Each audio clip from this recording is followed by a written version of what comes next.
The trade deadline is November 1st. And since the Lions are on a bye this week and we've lost three in a row, it makes sense that we would be sellers. Like, why not? We're playing the long game clearly on this rebuild. The fact that Brad Holmes traded up to draft a receiver that's probably not even going to really play this year tells you that we're drafting injured guys. So, clearly we're playing the long game. Clearly this season, I mean, there are a lot of games left, but it's time to start looking at who could we ship out of here. Why not, right? To make some room for some draft capital or some options going forward. So the first guy is really simple, Michael Brockers. I'll tell you why I like this and why I don't. And by the way, I've got three players that we could look at. Brockers is 31. He's on the last year of his contract here. So he could provide some depth and some veteran leadership to a contending team. And since he's older and he's on the last year of his contract, it would be a 6th or 7th round pick.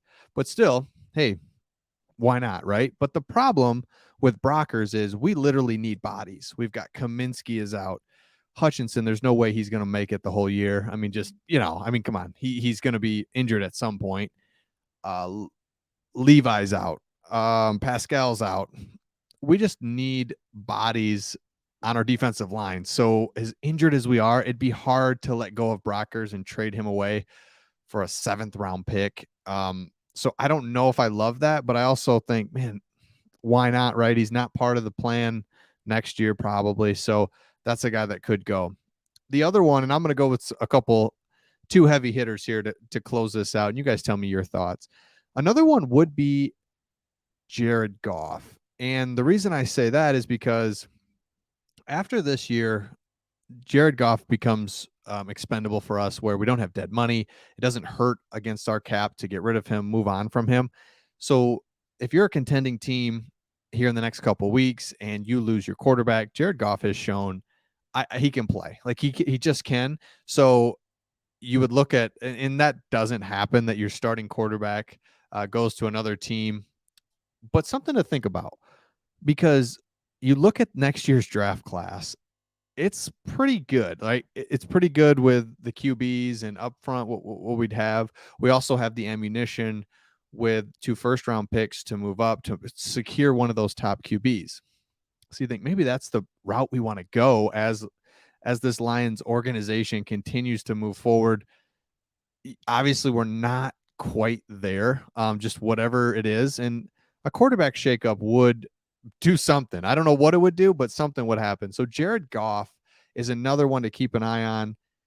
And again, it's more of a conversation piece. Let's be honest. I don't think there's any way we would do that, because at the end of the day, you need a quarterback, and he's good, and you just don't want to get rid of quarterbacks. So I don't think that's something you do in season, because you're going to believe that you've got a chance all the way until you don't, which, like, all the way up until Thanksgiving, you're going to believe, hey, if we can rattle off some wins, you need a quarterback to do that. So let me know in the comments on that one. I know that one's a stretch, but it's also something to think about.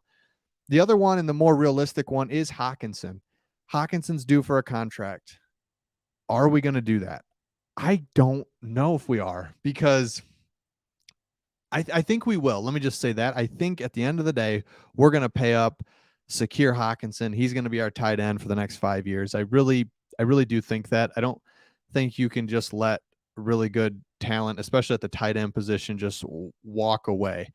Travis Kelce, comes to mind. Obviously, he's one of the top. Like, what that does for your offense, you can be in line, you can split them out. There's a lot of different things a good tight end can do for you.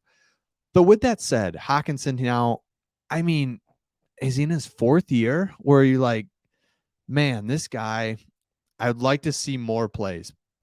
Now, I realize that might be me being a little greedy, because he does make plays. And when he does, it's like, man, it's nice that we have him.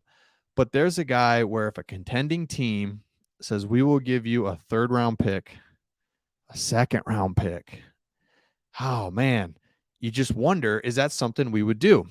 Again, we're playing the long game. Is Hockenson part of the future? I truly believe he is going to be here. We are gonna re-sign him. But Hawkinson's one that I think, for Lions fans, has just frustrated us over the years. he's good enough and he's not a bust or anything like that. But it's like, man, I would really appreciate if you are a little bit better. And again, that's me being greedy as a fan, but I would just appreciate if you were just a touch better. So let me know in the comments on that one as well, because I think the Brockers ones make sense, other than the fact that we don't have literal bodies on the defensive line. But Brockers, hey man, thank you for all of you've done. I have no problem getting rid of him. Goff, I realize that's an absolute long shot, but the Hawkinson one, would you trade him? And what would we need to get? And I don't know if we'd get a first round, and I don't think we'd get a late round 5, 6, 7. I think it would be 2 or 3.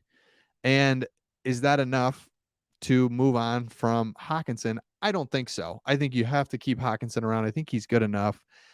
I think he's developed, all these things. I think the offense is good. We had one bad game against the Patriots. Hey, maybe the Patriots found us out and we're gonna struggle the rest of the year because teams can see what Patriots did. I don't know, but I don't think Hawkinson moves as well. So let me know in the comments your thoughts, and we will see all of you on the next one.